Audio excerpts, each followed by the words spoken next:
And we are live, Kevin. We are ready for another episode of Thursday Thoughts. How you doing today, buddy? I'm a little disturbed. My head is still spinning from that conversation we just had off air. That when you explain to somebody where you live, you make them go through 4 levels of guesses before you finally tell them where your little hometown is located. Always throwing me under the For bus. somebody who touts themselves as a sales business development person and a relationship builder and conversations, man, you make them do a lot of work to start that conversation with you. I'm saying, I tell people that's rapport building. We're building, the conversation. And guess what? I don't care because this is my last show before that vacation, which is going to have me having those conversations.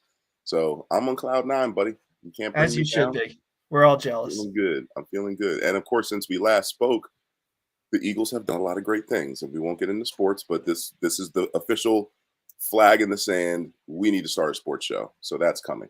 But until then, you can plan it while you're in Jamaica next week. Will not. You come back, you lay out the plans. We're going to start our sports show. Not at all. Not at all. Let's get going. Welcome to Thursday Thoughts.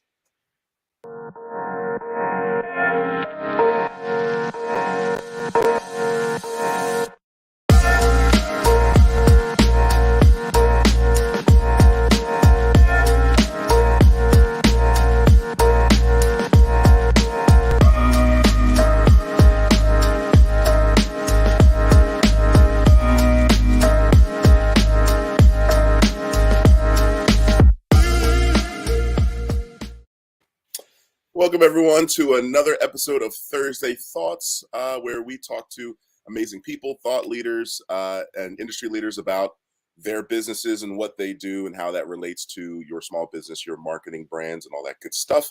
Kevin, so happy to have another show and the last show before my vacation. How you living? I'm not living as good as you are. Nope. I'm living pretty good, though. Things are good.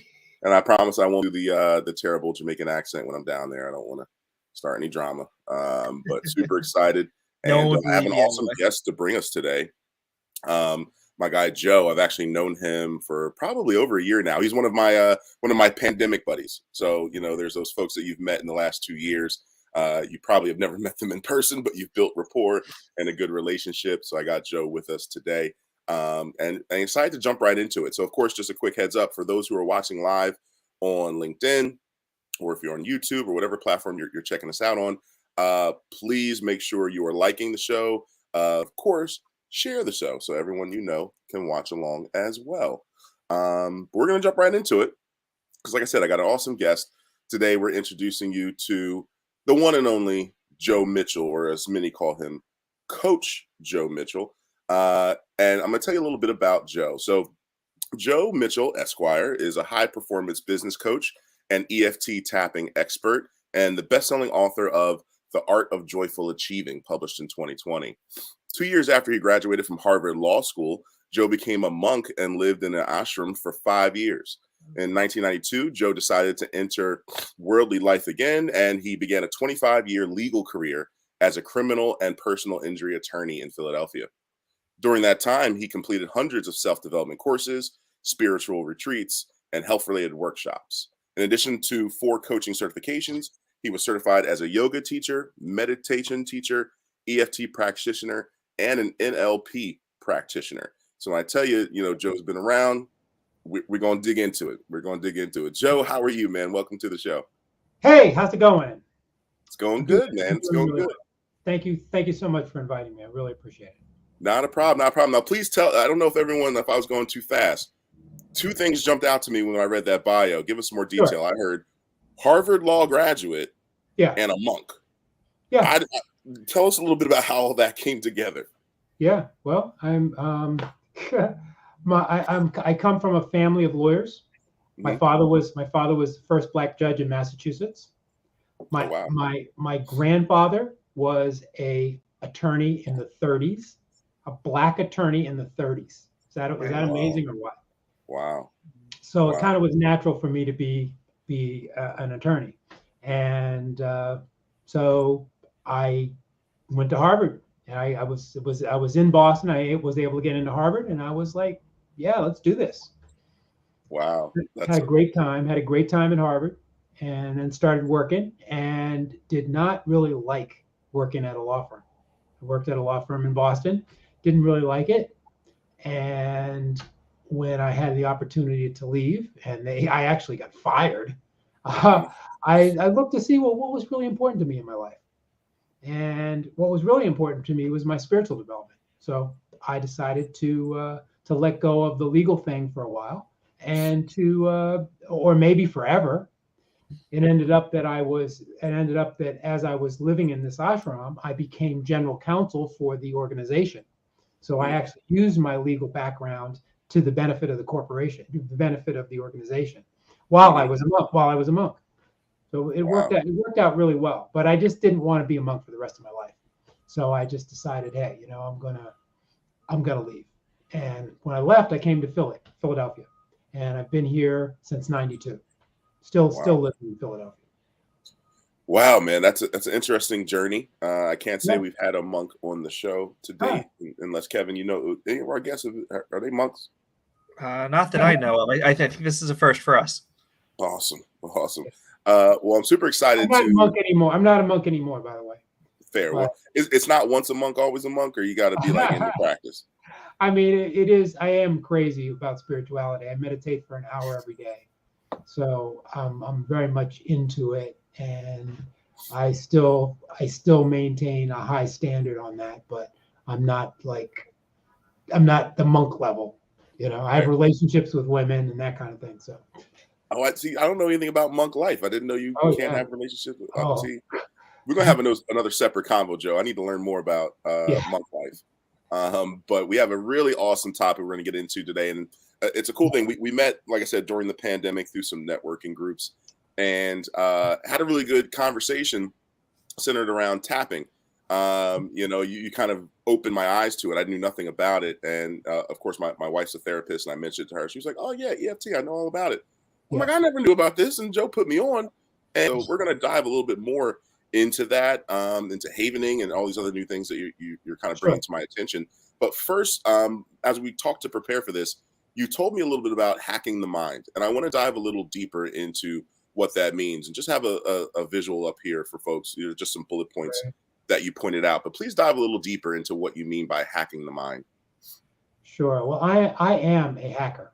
Okay, that is what I consider myself is, like, how can we do something more effectively, quicker, easier, with less effort, and more effectively. So I'm always looking for that little tweak that's going to make the difference. And so I just keep studying different self-improvement technologies.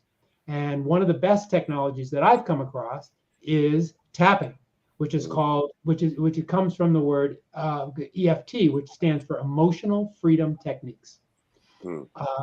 Real quick about tapping. Tapping really basically has to do with tapping with your fingertips on meridian points in the Chinese acupuncture system. So they're on your face and on the upper body. And by tapping on these points, you release emotions. You release stress. You release you lower the intensity of the negative. And it works amazingly. It's really, really a powerful thing. Now, does this work hand in hand with like meditation? Like, is this an alternative to that? And again, the way it sounds, it's like acupuncture without the needles, but like. Yeah, that's what it is. That's what it is. It's different than meditation, and meditation is a whole thing in and of itself. Meditation is more about stilling the mind, quieting the personality so that you can reach to higher levels of consciousness. Whereas EFT is more about releasing your issues, releasing trauma, releasing stress, accentuating the positive. Gotcha. And Kevin, are you familiar? Have you heard of EFT before? This is new to me. Ooh, I'm excited. I know about EFT bank transfers. Right, exactly. Right. Electronic fund transfers. Yeah. Yeah, I didn't think that's what we were talking about today, though. Not exactly. Nope. How does someone's because I know in our notes you mentioned imagination, in an empowering. How does imagination come into play with this? Well, the imagination is you want to imagine what you want. You want to be in that state of imagining what you want to accomplish. And then I'm very much a fan of affirmations. And when you combine affirmations and tapping, it's like super powerful. So if there's something that you are having trouble doing or letting go of, if you use the imagination and you tap, you do affirmations and tapping, it is a very, very powerful thing. Now I will There's also a really cool hack with NLP. NLP stands for Neuro Linguistic Programming. And basically, this is something that I do quite a bit, and it's a very powerful hack. And basically what it is you have someone who is really accomplished at what you want to do. Okay, so let's say it's public speaking, okay? And I have, let's say, Barack Obama in front of me, okay? And then what I do is in my imagination, I step into Barack Obama's body. And now I am talking and speaking and looking through Barack's eyes and being Barack. And suddenly I have power that I didn't have before. So that's one way that you can use your imagination. The tapping and affirmations is another way that's very, very powerful. Interesting. And I will definitely contest. So when we met, we actually did some tapping seminars. You kind of educated me on it. And we tapped about me waking up early and exercising and working out, because I hated doing it in the morning. I would always do it at the end of the day. And then half the days I just was too tired, so I didn't. And just getting out of bed earlier, it just wasn't what I was into. And after tapping and doing, going through the whole process, I was actually able to wake up early with no issue and work out. And I kept that going the whole time we were tapping for almost a month, 2 months. I was very consistent with it. And consistency fell off when I stopped. And I was like, there has to be a direct correlation there. And, that, again, another reason why I'm excited to get into tapping today with you and kind of bring that back into the fold. Sure. Another thing I wanted to jump into was this art of joyful achieving. And you also wrote a book about this. So we want to learn about the book too, but tell us a little bit about some of these bullets here about the art of joyful achieving. Well, in terms of making it a goal, I mean, basically people don't realize the power of goal setting. Mm-hmm. And goal setting is extremely powerful. I like to think about goal setting like setting a target. Okay. Now, if you're shooting an arrow and you don't have a target, what can you hit? You don't have any real place to aim at. So you're not as focused. Whereas if there's a target, you say, okay, I'm going to hit that target. It's so easy to focus all your attention on that. So it's really important for you to focus on where you're going and getting specific. And I like to break it down, long term, medium term, short term. Right. So that I have goals for every week. I have goals for the month. I have goals for the year. I have, so that I can kind of look at all different angles of it. But I have specific targets that I'm shooting for, and that's what I really recommend. Is that kind of what you mean by like setting up a system for success? Is that like the goal setting? Yeah, I mean there's two aspects to success. Okay, and I am a business coach. Okay, I work with business people, particularly solo lawyers and solo business people, because that's what I did for a long time. But it's really important to realize that your mindset is 80% of your success. If you have the right mindset, and even if you don't have the exact right strategy, because that's the other aspect of it, it's mindset and strategy. If you have the right mindset, but you don't quite have the right strategy, you'll find the right strategy. But if you have the right strategy and you don't have the right mindset, you'll probably procrastinate. You'll probably put things off. You'll probably not do the most important things that you really need to do. So I really am a mindset coach. I really want it, but I'm also strategy. I mean, listen, I went to Harvard Law School. Okay, I am a strategist as well. Right. So I'm not saying that, no, strategy is not important. Strategy is important, but mindset is even more important. So when we talk about setting a target, that's your strategy. And I hear folks say all the time, change your mindset, change your life. Absolutely. You know, that makes perfect sense. Now, here's an interesting thing that was on one of those bullets. And you made me jealous when you told me you had 2 naps the other day. And when we spoke at like 1 o'clock, but Yeah. you said something about staying energized and, you know, making breaks and naps a regular part. What's the value of that? Tell me a little more. Well, you know, I love naps. Okay. And I use another hack with naps called binaural beats. And binaural beats are beats that go into each ear. You put on headphones, they go into each ear. And what they do is they control the brain wave frequencies so that you slow down the brain waves automatically. You don't have to like, oh, you know, because a lot of people say, well, I can't meditate because, you know, my mind's so busy. But with the binaural beats, it automatically slows down your mind. You don't have to even do anything with it. It just automatically slows it down. So I put on these binaural beats and I lay down for, let's say, anywhere between 10 and 20 minutes. You know, sometimes it's 10, sometimes it's 20. Man, when I get up after laying down with the binaural beats and really relaxing my body, I feel energized. I feel like I can conquer the world. I just get into action. I do the hard things. I'm like all energized. Whereas before the nap, I was like, okay, I guess I gotta keep working, you know. And that energy is not going to get you real high level productivity. Right. So what I recommend is that, first of all, that every period, like usually every hour, I take a break, and I'll get up and I'll do some pounding on myself. I really believe in it. Some people pat, but I like to pound, you know, and this wakes me up. Wake up. So, you know, and I jump around and maybe do some jumping jacks, maybe some burpees or something. But that kind of thing every hour really is energizing. And then the naps like are super energizing. So that's a very energy is like half the game. That's half the game.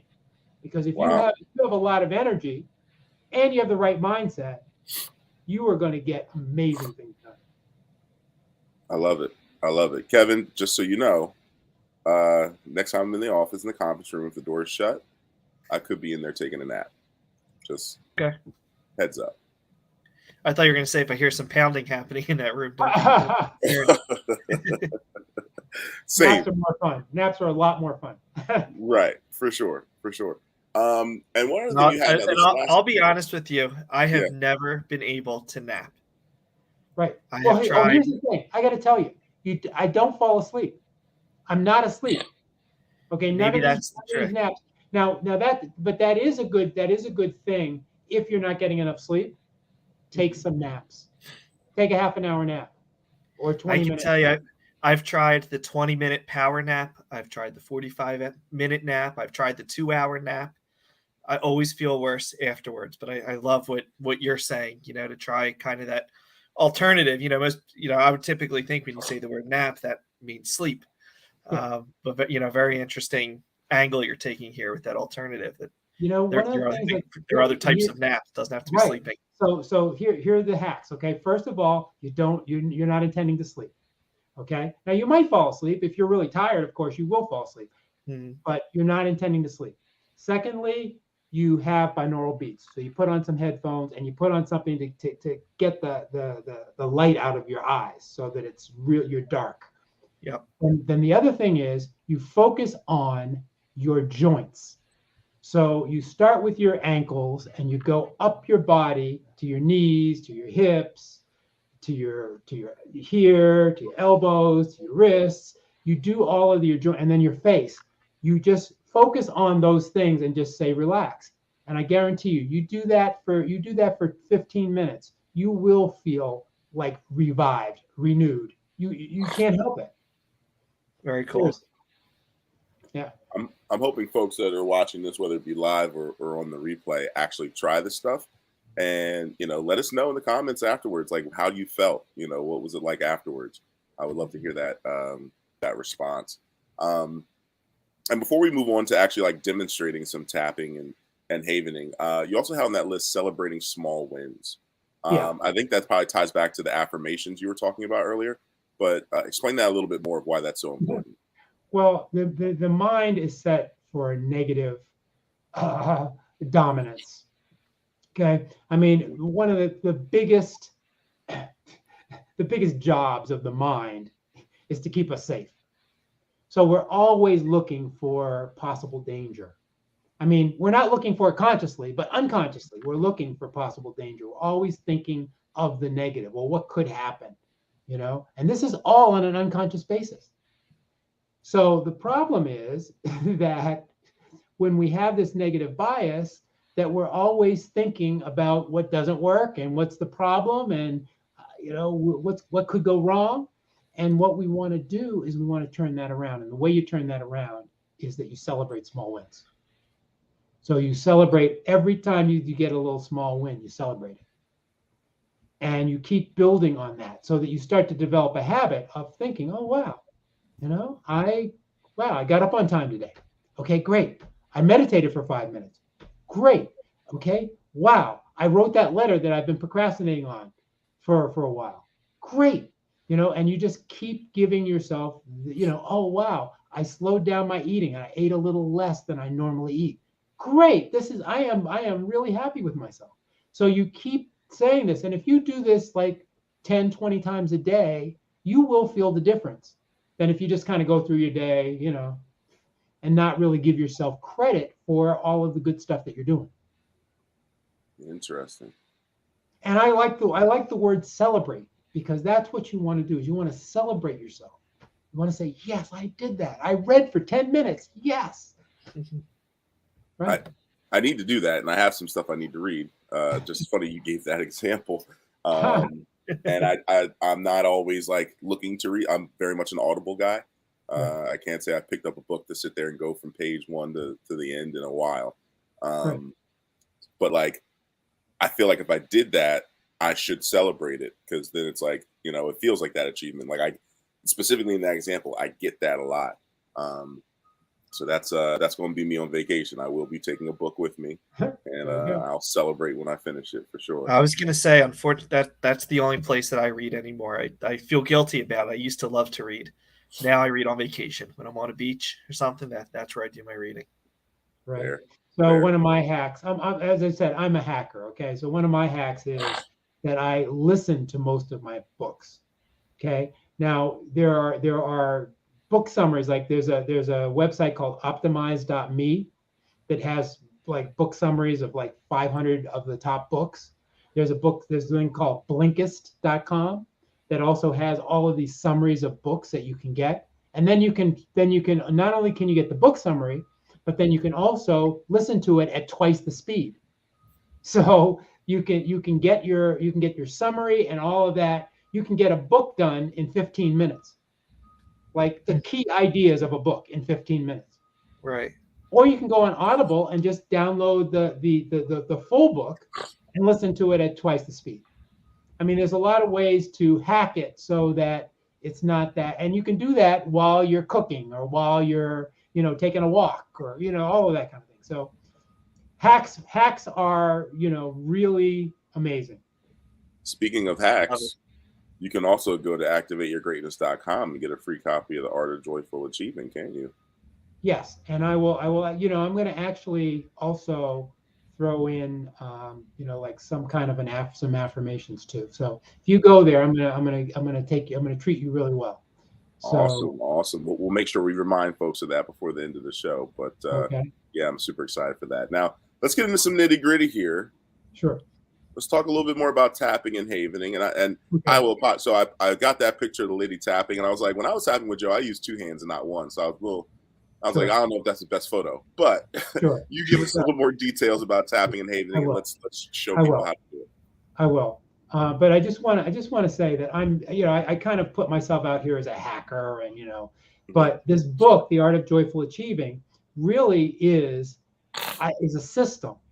I created a system called the Daring Success System, and it really teaches you how to be successful in business. It's a whole system for being successful that incorporates mindset and strategy. And if you follow that system, you can't help but take your business and your life to the next level. So I just want to say that. And then I want to talk to you a little bit about havening. So first thing, tapping, when you tap on these, and I'm going to show you the tapping points in just a minute, but when you tap on these points, what it does is it reduces the stress level, reduces the intensity of negative emotions. Havening is something that soothes the nervous system. I'm gonna show you havening first because I'm going to talk about it. What it does is the amygdala is the place in the brain. It's in the middle of the brain that has three responses: fight, flight, or freeze. You've probably all heard that fight, flight, or freeze response. Okay, well, that's the amygdala. Well, what happens is that with this technique, this calms down the amygdala, and it also eliminates trauma that is actually physically stuck on the amygdala. It allows it to let go. So you can let go of trauma, you can let go of stress, and it's a very powerful soothing technique. And it basically helps your brain to emit delta waves. And delta waves are the low, like very, very low frequency brain waves. And so we can try this right now, and I'd love to just do it really quickly. So because I can teach you how to do havening in less than 5 minutes, and you can use it for yourself. You can do what's called self-havening. So you could also go to a practitioner, and a practitioner can either do havening on you, or you can do self-havening that's guided. Gotcha. But let's go through the basic havening stuff. So first of all, you're going to take your hands, you're going to put them on your shoulders. Okay, and then what you're going to do is you're going to bring your hands down to your elbows, and then you're going to take them off your arm and then bring them back up to the shoulders and back down to the elbows. So it's like this, and you go in a very slow, methodical, loving way. So just imagine that you had a young child and you were trying to calm that child down. This might be one way that you could calm that child down. It's just by stroking them from their shoulders to their elbows. This particular sequence has been proven to be extremely effective to bringing calm and to generating delta waves. So you just keep going, don't stop, just keep going. And you're just soothing. You want to have it actually feel soothing. Feel soothing. The second, so there are three basic moves in this. This is the first move. Second move is with the hands. So like you're washing your hands, very smooth, very gentle. You're stroking your hands in a way that's calming and soothing. Calming and soothing is what you want to do. Calm and soothe. Calm and soothe.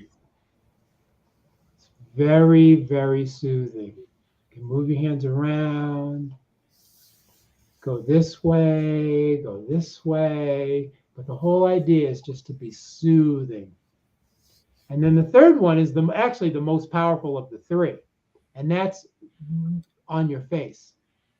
And you just stroke your face very gently with your fingertips, as if you're stroking a baby. Okay, so it's very gentle and very soothing. This is probably the most powerful soothing technique that you can use. Just stroking your face, and you can go under the eyes, on the forehead. You could even go like in your hair a little bit if you like, but whatever works for you to make it soothing. There's no particular thing that you have to do with the face, but soothe it. And then we go through all three of these things. So then we go back to the hands. And then we go back to the shoulders.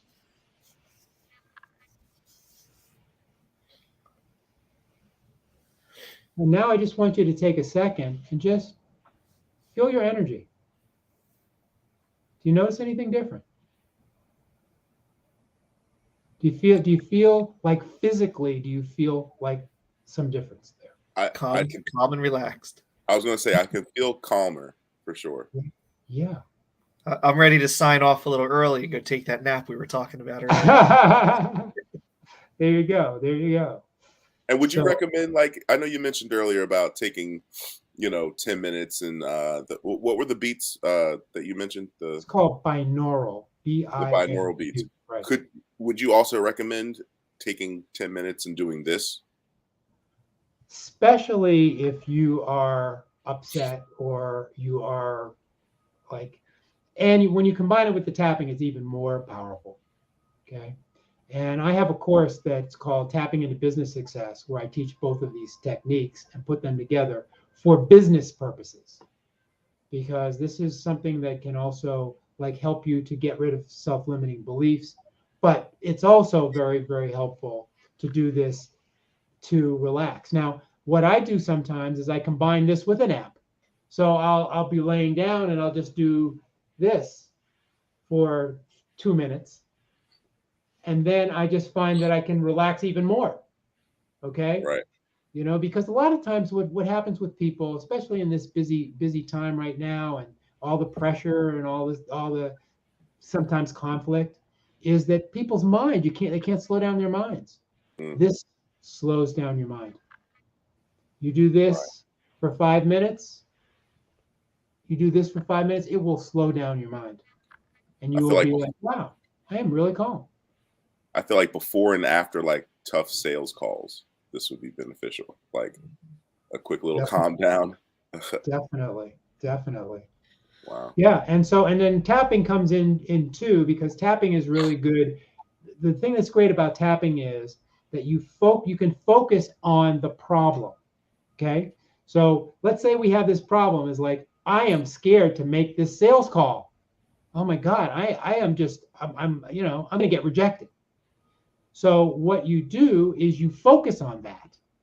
Okay, you start by first looking at, well, where are you with that?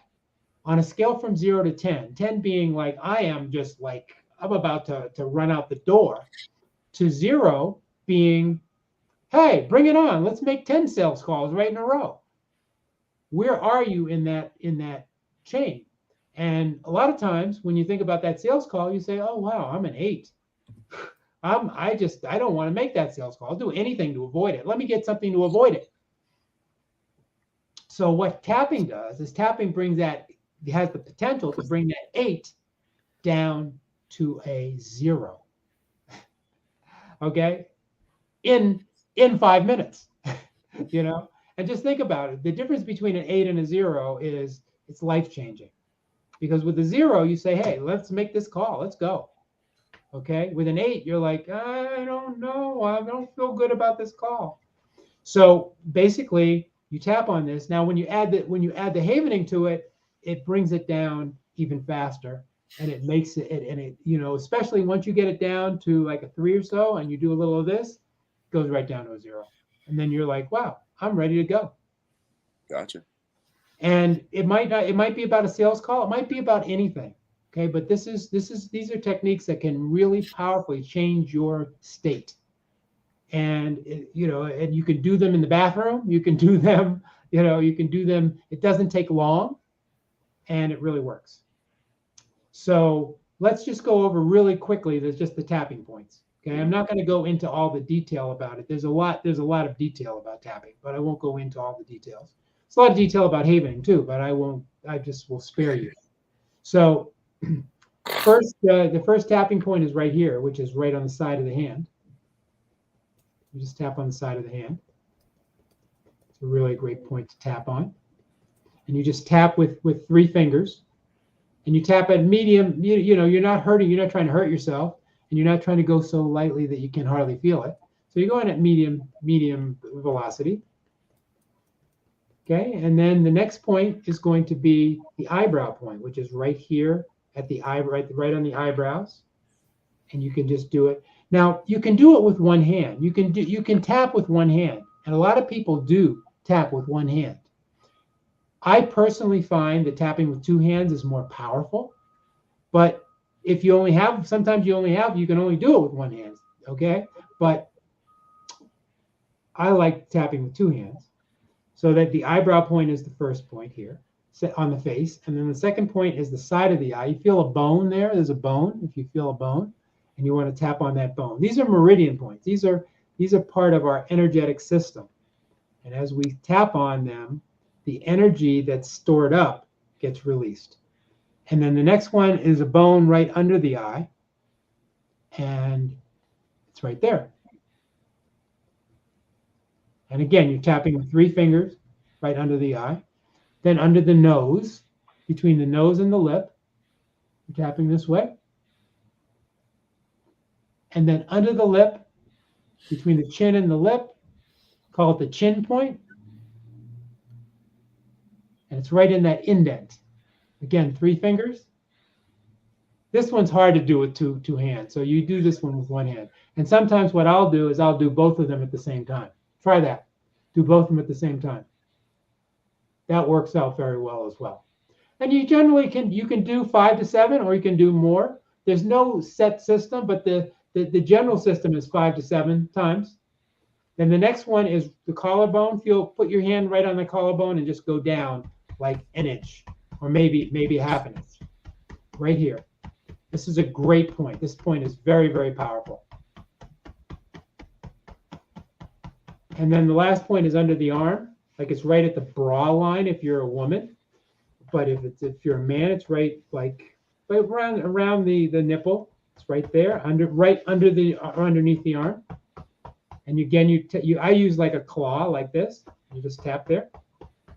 Or you can do it with both. You can do it on both sides if you want.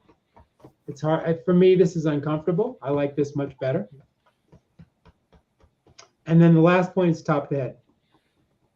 You just tap on the top of the head. So what happens is, let's say you say, oh man, I'm scared of this sales call. I'm really scared to make this sales call. So what you do is you just start saying, you start tapping here. And even though I'm scared of this sales call and I feel, just tap with me, tap along with me. Even though I'm scared of this sales call and I feel nervous and anxious, I'm willing to let it go. And then you start tapping through the points, okay? And you focus on the pain. You focus on, this sales call is making me really nervous. And this is called a reminder phrase. This sales call is making me really nervous. This sales call is making me really nervous. Under the eye. And then let's do both of these at the same time. When I'm thinking of the sales call, I'm getting really nervous. It's really making me nervous. And then you do here, and this sales call, I don't want to make it because it's making me really nervous. You're focusing on the thought and the feeling. This sales call is making me really nervous. And then this sales call is making me really nervous. And for good measure, then you can do your havening. And you do just a little bit of havening. And I usually, when I'm doing this havening, I'll say, let it go. It's safe to let it go. It's okay to let it go. It's safe to let it go. It's safe to let it go. It's safe to let it go. I'm letting it go. I'm letting it go.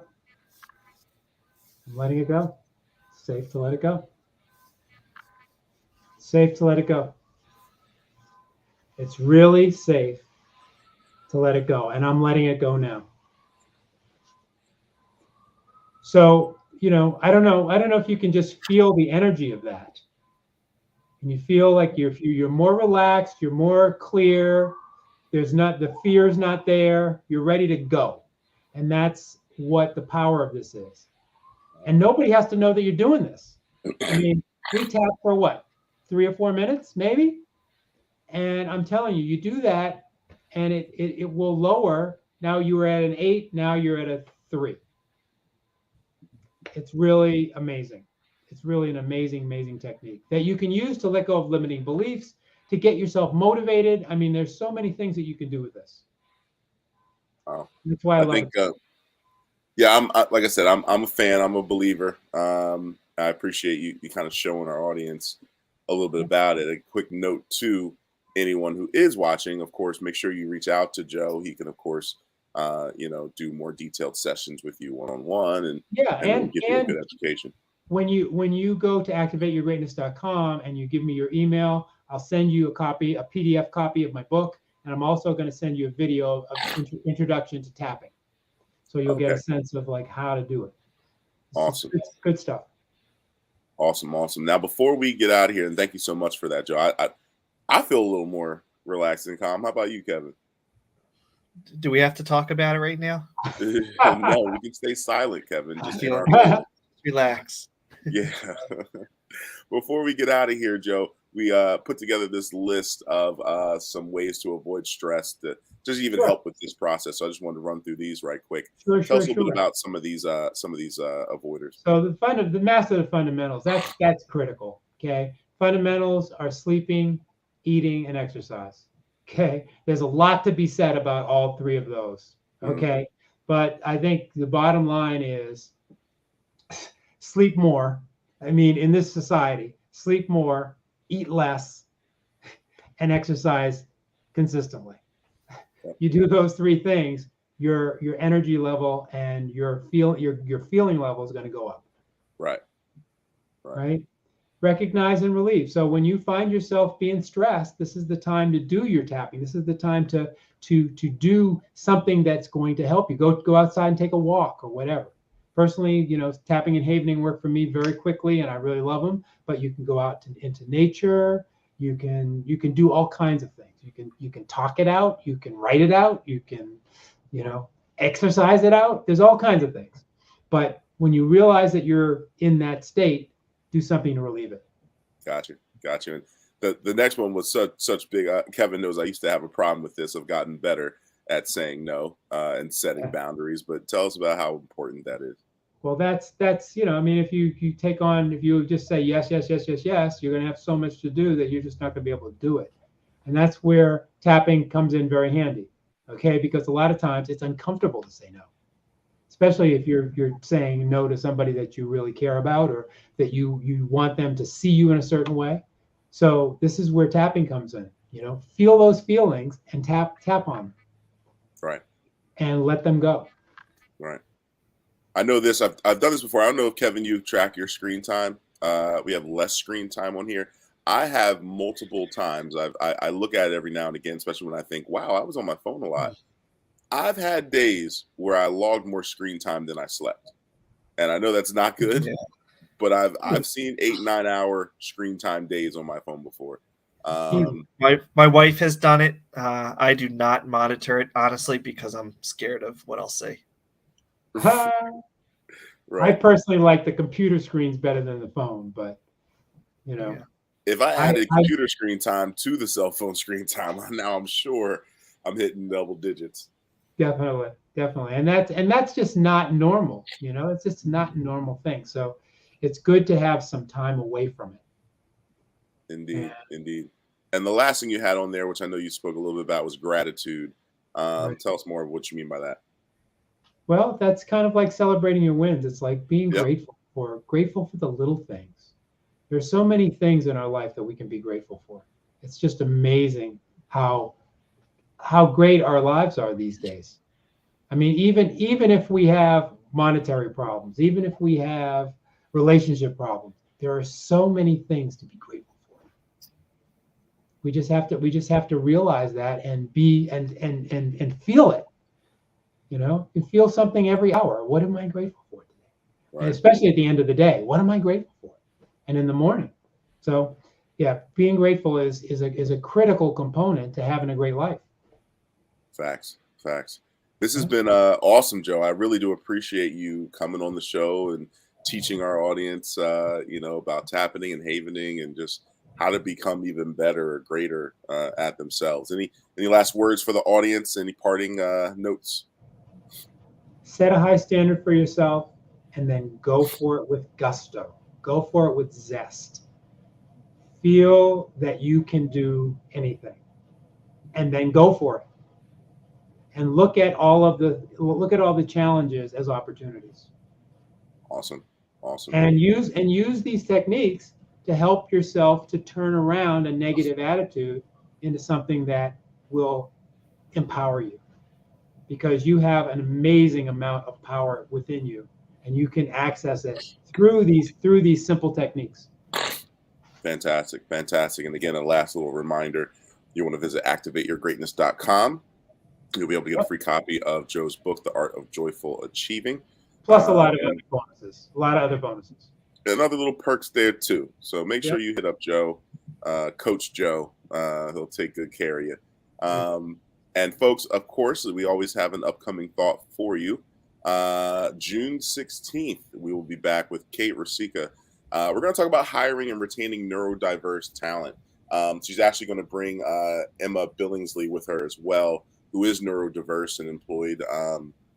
And they're both from the Neurodiversity Employment Network. So super excited to have that episode and bring some good education to folks about hiring and retaining neurodiverse talent. But again, this has been a great show. Thank you all for being here. Kevin, I'll give you a chance. You got any last words, Kevin? Do you want to say anything to the people? I just think this was so interesting and entertaining. And, it's hard to believe that we were talking to a 25-year lawyer, because lawyers usually take the fun out of everything. Even Santa comes with a clause.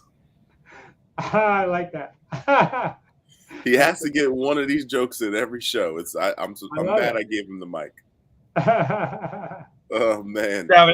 In all seriousness, I mean, in a time where mental health is such a concerning topic, and some of what we just talked about is just so simple and so easy, and just to be able to take a step back a little bit and relax and find the joy in life. And what you talked about was just, it's such great timing for so much that's on our mind right now. And thank you. This was so important, and I hope that I hope people watching live on on Facebook, YouTube, LinkedIn really took this to heart and will try some of your tips. For anybody who's going to be watching after the fact, please reach out to Joe, to talk about it more. We know that work is stressful, life is stressful, home is stressful, and what great topics and great ideas you have. Awesome. Beautiful. Thanks everyone for watching. We'll see you on the next episode, and everyone have an amazing rest of your day. Peace.